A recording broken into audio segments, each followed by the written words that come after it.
The morning meal seems safe, but it is shutting your brain down. Have you ever finished breakfast only to feel more tired than before you ate? Maybe you tell yourself it's just or not getting enough sleep. Maybe you brush it off, like most people do.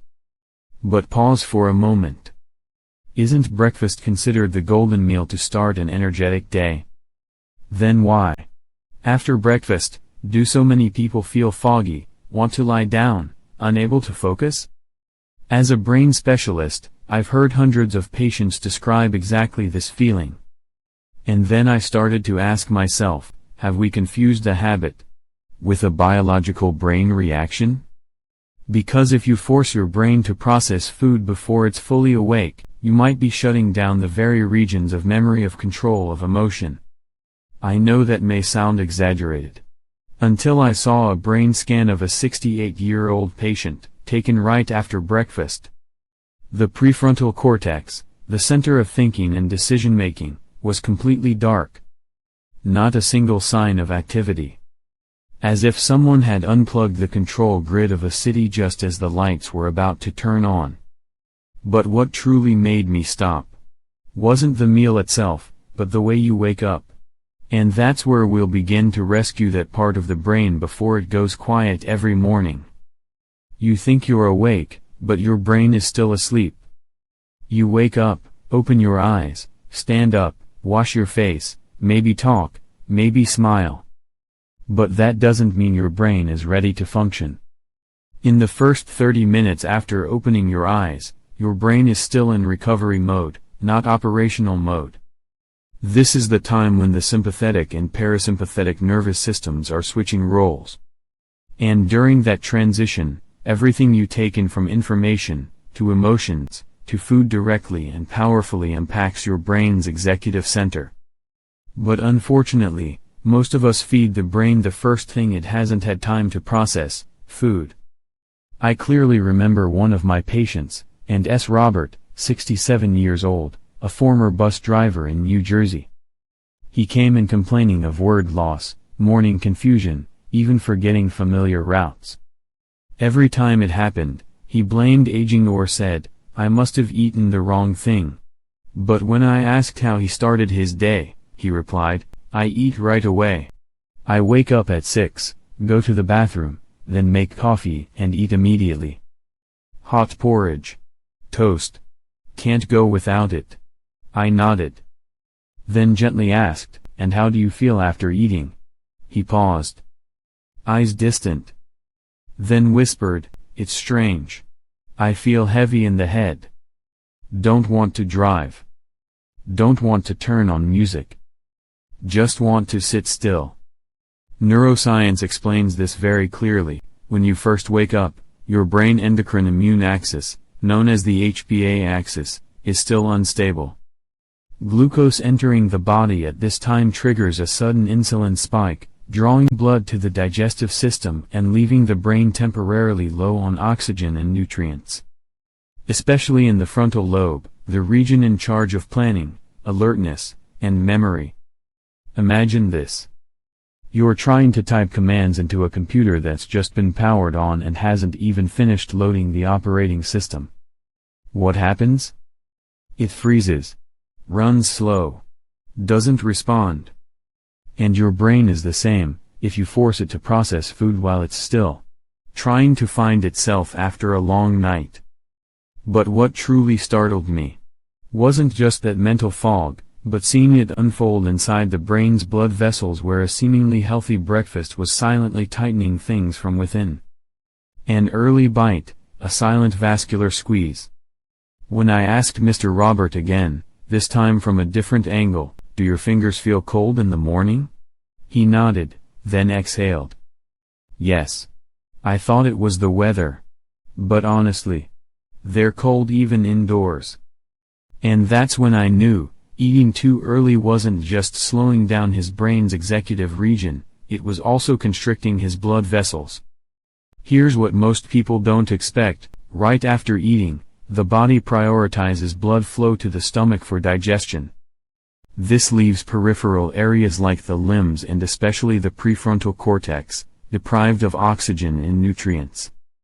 Especially if you eat before your nervous system has switched modes, your blood vessels are still in a contracted state from resting. And that sudden intake of food ambushes the vascular system, leading to a reflex instantaneously and without warning. Think of it like this: you're sitting calmly in a car, haven't fastened your seatbelt, haven't adjusted the mirrors. Then someone suddenly starts the engine, slams the gas, and bolts into traffic. That jolt is exactly what happens inside your brain's vessels when you eat immediately after waking. In Robert's brain Doppler scan, I saw clearly how blood flow had constricted in the artery leading to the frontal lobe, the region that determines every reaction of the day: calmness, focus, reflexes, and even short-term memory. The heartbreaking part is, Robert had no idea. He thought he was eating right, even healthy. But the timing of the meal had cancelled out every benefit of the food itself. You see, a wrongly timed breakfast may not knock you down in a day, but it quietly dims the sharpest parts of your brain, little by little. And then I met Mr. Eddie, who had lived in a morning fog for over 10 years. Until he tried one simple thing: not eating in a rush. And something strange happened. Mr. Eddie and the journey of 14 clear mornings after 10 years in a fog. I still remember the first time Mr. Eddie walked into my clinic. A man in his 70s, tall, tough, a former Marine. But his eyes were clouded. Not because of poor vision, but a kind of lost inside look, as if he had left part of himself somewhere. He complained, "Every morning I feel like someone's pressing down on my head. I eat and still feel disconnected, can't remember what I was about to do. One day, I made coffee twice. Another day, I stood in the kitchen and forgot what I came for. But doc, I eat healthy. Oatmeal. Boiled eggs. On time." I listened. No quick judgments. Then I asked gently, "Do you eat right after waking up?" He said, "Yeah. I get up at 6:15, go to the bathroom, then sit down and eat right away." I nodded. And I told him something that surprised him: maybe it's that early meal. That's not giving your brain enough time to wake up. I didn't give him pills. I didn't hand him a new diet. I just offered him one small recommendation: on a 14-day experiment, when you wake up, don't eat right away. Drink a warm glass of water, 200 milliliters. Step outside, walk on the porch for 10 minutes, breathe. Don't check your phone. Don't turn on the TV. Eat only after at least 30 minutes have passed since opening your eyes. 2 weeks later, he returned. His face was the same. His posture, unchanged. But his eyes were bright. And his voice, for the first time, carried a strange confidence.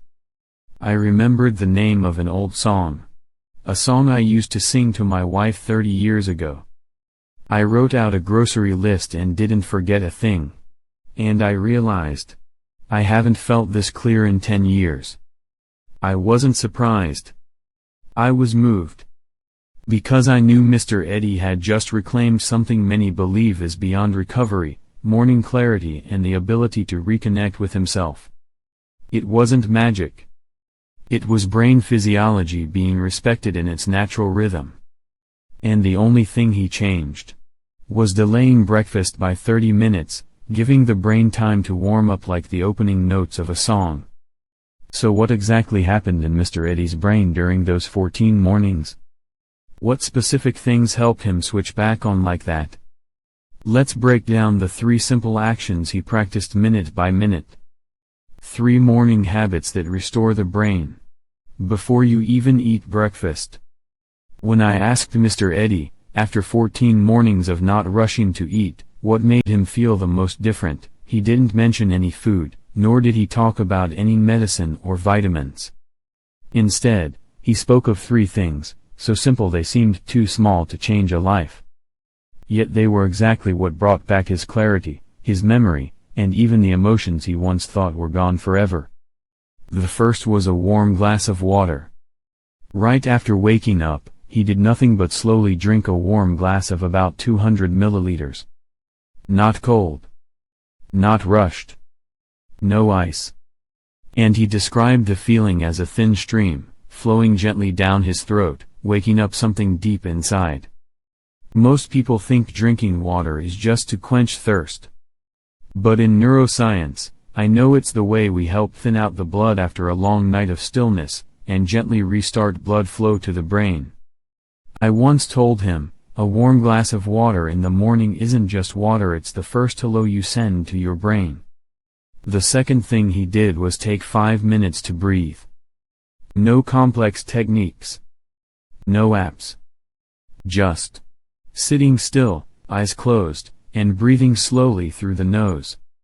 He said he could hear his heartbeat and the rhythm of his breath. I smiled, because I knew he was waking up his prefrontal cortex, the part of the brain that manages focus, emotion, and responsiveness. A deep breath each morning, even just for 5 minutes, is enough to bring more oxygen to the brain, clearing up the parts still foggy after a long night. And finally, gentle movement. No workout. No biking. No pressure. He simply walked slowly along his porch, step by step, breath by breath, like someone learning how to live the morning again.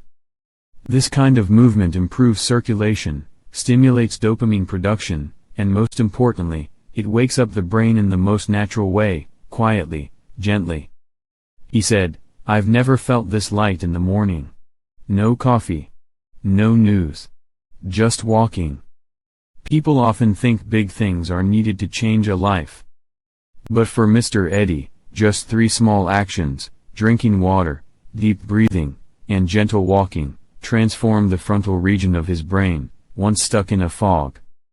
And the most important part, everything he did happened before breakfast. Because he didn't eat right away, his brain had the chance to wake up properly, through breath, light, and motion, rather than being forced to process food while still groggy. But the reason most people still can't stick to those 3 seemingly simple things isn't because they lack time. It's because they carry a belief that eating early is the way to start strong. And that belief needs to be gently let go. Common mistakes that lead people to eat too early every morning. You know, the hardest thing to change in life isn't behavior. It's belief. And in over 20 years of practicing neurology, I've realized eating breakfast early to stay healthy is one of the most deeply rooted beliefs, not only in patients, but even in many doctors. I've heard it from hundreds of patients, for all sorts of reasons. If I don't eat early, I get dizzy. Older folks skipping breakfast easily get low blood pressure. I eat right after waking because I'm afraid of low blood sugar. I eat early so I can take my meds, that's what the doctor said. But when I ask, do you feel more alert after eating? Most people go silent. Some say, I get sleepy again. Others say, I feel heavy-headed, don't want to do anything. The issue isn't the meal. It's the timing of the meal. And there are 3 common mistakes I want to share with you today, to gently peel back each one. The first mistake is thinking that eating early fuels the brain. The truth is, the brain doesn't need fuel the moment you wake up. It needs oxygen. It needs blood flow. It needs sunlight. If you load glucose while the nervous system hasn't yet transitioned phases, the brain won't use it well and may even react poorly, causing mild dizziness and fatigue. The second mistake is believing that skipping early breakfast causes low blood sugar. This is only true for people with specific underlying conditions, clearly directed by their doctor.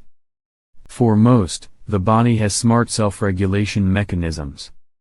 Eating early when the body doesn't need it may cause insulin to spike too soon, and that can lead to that shaky, weak feeling. The third mistake is eating early just to take medication. This is the most common reason. But many medications can be taken after water and a short 15–30 minute wait before a light meal. Not all need to be taken with food right away. And the important thing is to ask your doctor whether your meds can be flexible during those first 30 minutes of the day. Because sometimes, you're trading your brain's clarity for fear of a generic instruction. You see, we're not wrong out of ignorance. We're just repeating old advice that no longer aligns with how the brain works. And the saddest part is, so many people still start the day in a rush, eating fast, taking pills fast, then heading out the door with a foggy mind, thinking it's just aging. But it's not. It's not age. It's that we haven't let the brain warm up at its natural rhythm. But the beautiful truth is, we can change.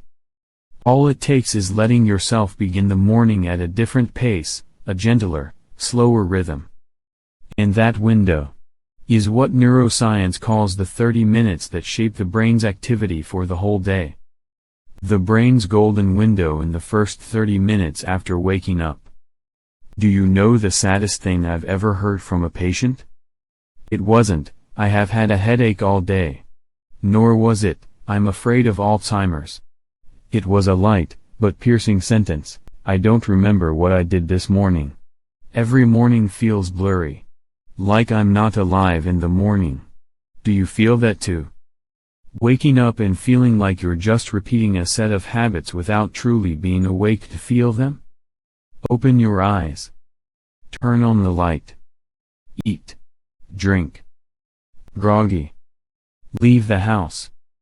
Everything goes by so fast. You can't even remember what you were thinking in the first 10 minutes of the day. I don't blame you. Because that's how millions of people are living. And it's also how we lose the most precious part of the morning, the brain's golden window. The golden window is how neuroscientists describe the first 30 minutes after you wake up. It's the moment your brain begins booting up its operating system, setting a baseline emotional tone, balancing hormones, and most importantly, imprinting your first energy state as a template for the rest of the day. What you do during those 30 minutes becomes etched into the brain's biology for the next 12 hours. If you start with rushing, the brain encodes rush as the default mode. If you start with anxiety, the brain stores unease as the lead rhythm. If you start by forcing yourself to eat before you're fully awake, the brain assumes heaviness is the norm. But if you begin with slowness, you're teaching your brain calm. If you begin with breath, you're sending a signal of safety. If you wait a bit before eating, you're teaching your brain that we have the power to choose, not just react. And that changes everything. I once saw a patient start journaling again after 30 years of not writing. Just because she began a new habit during that golden window. Each morning, before doing anything else, she lit a candle, sat quietly for 10 minutes, then ate. And during a follow-up, she held my hand and said, "I don't live in a fog anymore. I remember who I used to be. I didn't just regain memory, I found myself again." Don't miss the brain's most precious time slot just for a rushed breakfast. You can eat. But give your brain the right to choose its rhythm before receiving food. That's why I always tell my patients, you don't need to do anything grand to heal your brain. You just need to get the first 30 minutes of the day right and the rest will follow on its own. You know, there are cultures in the world where elders live to 90, even 100 years old with sharp minds, not because of medicine, but because they start their mornings very differently from us. And that story, I'll share with you next. A cultural awakening, the Japanese, the Icelanders, and the secret of wakefulness without medication. During long work trips, I've had the chance to observe many different cultures. But there's one thing in common among communities where elders live long and live well: they don't begin their morning with food. They begin with stillness. In a rural village in Japan, I once met an elderly woman named Aki, 89 years old. She lived alone in a small wooden house on the mountainside, waking every day at first light. But she didn't eat right away. She stepped out onto her porch, sat cross-legged, closed her eyes, and breathed with the sound of the wind. I asked, "What time do you eat breakfast?" She smiled, "When I feel the sunlight has reached deep enough inside." I didn't understand at the time. But later, I realized, she was listening to her body, to her circadian rhythm, not to the clock. And she was still sharp. Still writing poetry. Still remembering every grandchild. In Iceland, where winters are long and cold, people don't rush in the morning. I noticed, they don't turn on the TV right away. Don't talk loudly. Don't eat breakfast while the frost still lingers. They walk slowly on snowy paths, sip hot tea, and let the early light touch their face before entering the kitchen. An old doctor in Reykjavik once told me, alertness doesn't come from coffee, but from how you enter the morning. We teach children to breathe before we teach them to eat breakfast. Both the Japanese and the Icelanders have breakfast, but they don't see it as the way to start the day. They see it as a reward once the body is ready. Do you notice the difference? They don't live slowly because they have time. They live slowly because they respect their brain. They know, a clear mind doesn't need much food. It only needs to be awakened at the right rhythm. I'm telling you these stories not to make you change everything. No one's asking you to walk on snow or meditate under bamboo. But I do hope you'll begin to see your morning with a new lens. Not as a checklist of tasks, but as a chance to reconnect with yourself. And if all of this still feels too unfamiliar to you, then don't worry. Because the healing journey always begins with something very small. A glass of water, a breath, a light step, and a moment of stillness before you eat. And the final part I want to leave you with, is a gentle reminder that you don't have to do this alone. You are not alone, and you can begin again tomorrow morning, dear friend. If you're still wondering whether the things I've shared truly work, there's one thing I want you to know first, you are not alone. There are thousands of older adults across America who begin each morning with a rushed glass of water, a hurried meal, and a foggy, tired mind. No one talks about it. Because everyone assumes it's just age. But now, you and I both know that's not the case. We are not broken. Your brain is not slowing down. It just needs a moment of stillness to wake up. Just 30 minutes each morning. No medication. No expensive supplements. Just drink water, breathe deeply, take a few steps, and wait a little before eating. You don't need to change your entire life. You just need to change how you start tomorrow.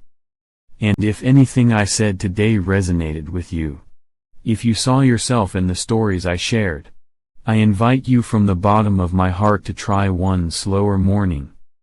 Just one morning. Slow down, breathe deeply, and delay your breakfast by 30 minutes.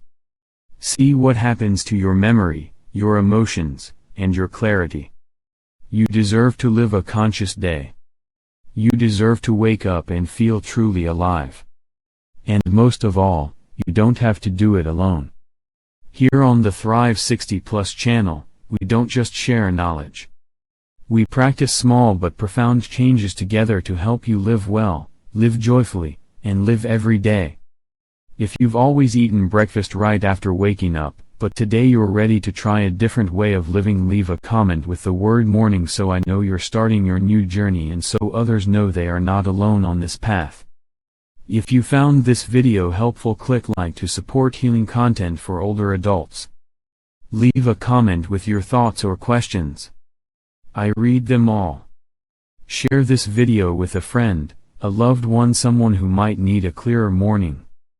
And don't forget to subscribe to Thrive 60 Plus, where every week, we share new videos to gently care for your brain and your life. See you again in a new morning, where you're no longer foggy, but truly awake, alive, and fully remembering who you are.